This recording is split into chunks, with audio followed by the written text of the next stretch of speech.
ఇప్పుడే జీ5 app download చేయండి. చూడండి మీ ఫేవరెట్ టీవీ షోస్ ఎప్పుడైనా ఎక్కడైనా. తినను చూస్తుంటే చాలా మంచిదానిలా కనిపిస్తుంది. అలా అయితే ఇదంతా చరండీ పని అయి ఉంటుందా? 3 సంవత్సరాల ఫైనాన్షియల్ డీటెయిల్స్ ని సార్ ఒకేసారి అడుగుతున్నారు. తొందరగా లేట్ చేస్తే మనం ఏదో దాస్తున్నామని వారికి డౌట్ వస్తుంది. అన్ని డీటెయిల్స్ ని సరిగ్గా చెక్ చేసి డిలీట్ చేయించండి. అర్థమైందా? వెళ్ళండి వెళ్ళండి.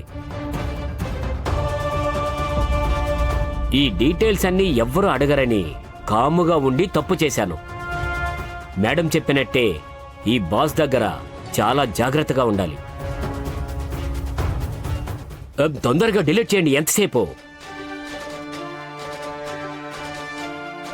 చరణ్ సార్ చెప్పారు డిలీట్ చేయాలంట. ఇవి చాలా ఇంపార్టెంట్ ఫైల్స్, మనం డిలీట్ చేయలేము. అతనే చెప్పారు కాబట్టి ప్లీజ్ డిలీట్ చేయండి. అంత ఈజీగా ఎలా డిలీట్ చేయగలం? ఏం జరుగుతుంది ఇక్కడ? పని ఉన్న టైంలో ఏంటి ఈ డిస్కషన్? సార్, ఇతను అకౌంట్స్ లో కొన్ని ఫైల్స్ ని డిలీట్ చేయమని చెప్తున్నారు. నేనే చెప్పింది just delete it. Sir, what sir? Delete it. ఎవరైనా అడిగితే? ఎవరు అడుగుతారు? నీ బాస్ ఎవరు? నేనే కదా. నేనే చెప్తున్నాను డిలీట్ చేయి. సార్ చంపేస్తాను నిన్ను. ఫైల్సే కదా, పంపిస్తాను వెళ్ళు. కాదు సార్, మిమ్మల్ని రమ్మని చెప్పమన్నారు. ఎవర్రా? బాసు.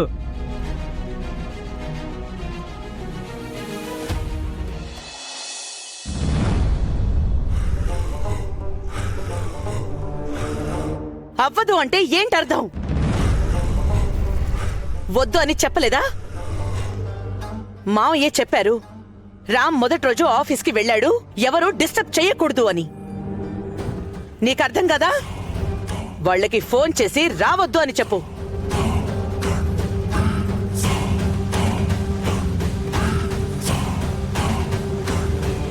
ఏంటమ్మా భార్గవి, ఏమైంది? అమ్మాయి తరపు వాళ్ళు వస్తున్నాము అన్నారంట. నేను రావద్దని చెప్పి ఫోన్ చేసి క్యాన్సిల్ చేయించు అంటే తిను మర్చిపోయిందంట. రామే ఇంట్లో లేనప్పుడు వాళ్ళొచ్చి ఏం ప్రయోజనం మావయ్య? ఇచ్చుడు, ఈ సంబంధం కాకపోతే ఇంకో సంబంధం. ముందు వాళ్ళకి చెప్పి క్యాన్సిల్ చేయించు. ఆగమ్మా, ఆగు. నువ్వు ఫోన్ చేసే కంటే ముందు రామ్తో ఒకసారి మాట్లాడు. ఏమని మావయ్య? వాడిని పిలు.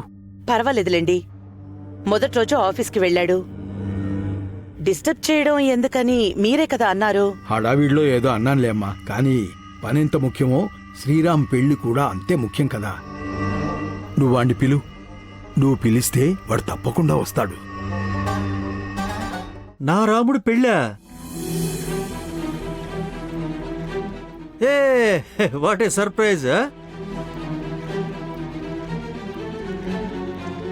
నా రామ లైఫ్లో ఇలా సంతోషాలు వస్తూనే ఉండాలి.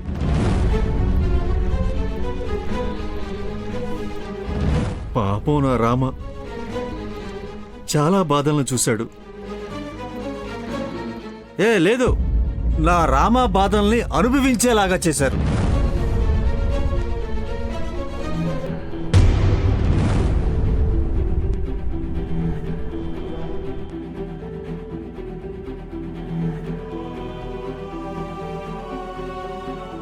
ఏమండి, ఇప్పుడు ఎందుకండి అలాంటి మాటలన్నీ?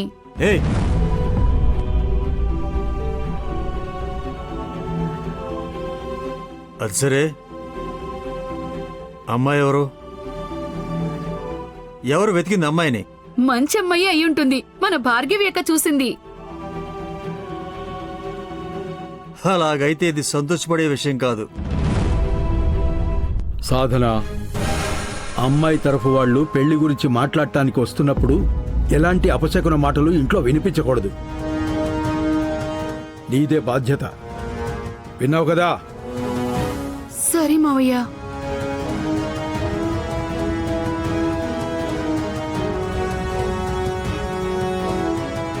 మావయ్య చెప్పింది అర్థమైంది కదా. అమ్మాయి తరపు వాళ్ళు వస్తున్నారు. ఇంట్లో ఏ చెత్త జరగకూడదు. పిన్ని, ఏంటిదంతా? నేను మీకు ఆ రోజు చెప్పాను కదా, ఈ పెళ్లి ఇవన్నీ నాకు ఇష్టం లేదని. నీ ఫీలింగ్స్ ని నేను అర్థం చేసుకోగలనప్పు. మావయ్య ఫీలింగ్స్ కూడా నాకు అర్థం అవుతాయి. పాపం నీ పెళ్లి గురించి ఆలోచించి ఆలోచించి ఎంత అలసిపోయారో తెలుసా? ఇచ్చుడు, ముందు నువ్వు ఇంటికి రా నాన్నా. ఇప్పటికైతే మావయ్య మాట విను, తర్వాత చూసుకుందాం. లేదు పిన్ని, ఐ కాంట్. నేను ఇప్పుడు రాలేనంతే. పాపం, నా మనవడొస్తాడని తాతయ్య ఎదురు చూస్తూ ఉన్నారు. వాడు రాడు అని తెలిస్తే డిసప్పాయింట్ అవుతారు. పర్వాలేదు, నిన్ను నేను ఫోర్స్ అయితే చెయ్యలేను కదా. మొదటిసారి మావయ్యకిచ్చిన మాట తప్పుతున్నాను. నేను వారికి ఏదో ఒకటి చెప్పి ఓదారుస్తానులే గాని, ఈరోజు అమ్మాయి తరపు వారు వస్తున్నారంట. వాళ్ళకి ఏం కారణం చెప్పాలో తెలియట్లేదు. పాపం, మావయ్య వాళ్ళ ముందు తల దించుకునేలా అవుతుంది.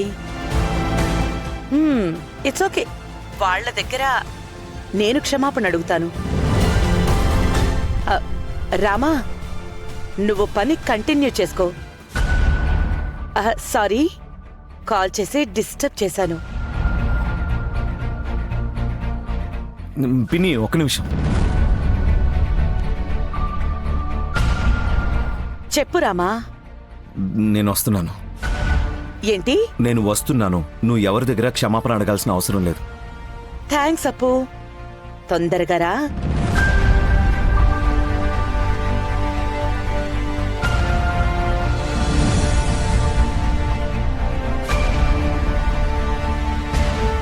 రామా అని పేరు పెట్టుకున్నందుకు వనవాసానికి పంపించే తీరాలిగా.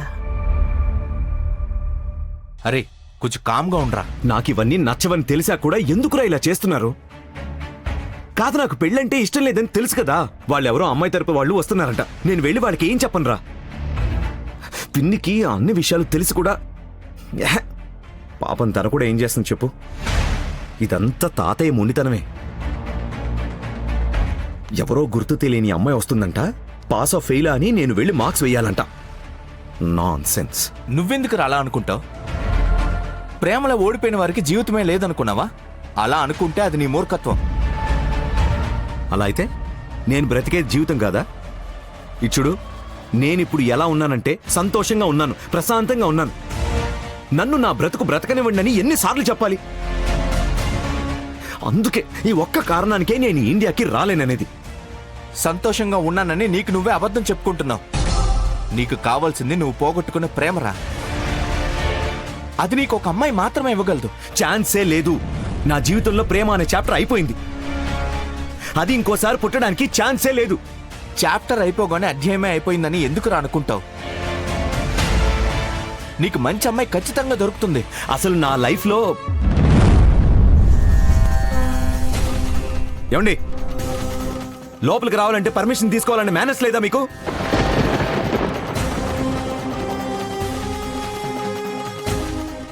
జీ5 యాప్ డౌన్లోడ్ చేసి అన్ని ఎపిసోడ్స్ పూర్తి ఉచితంగా చూడండి.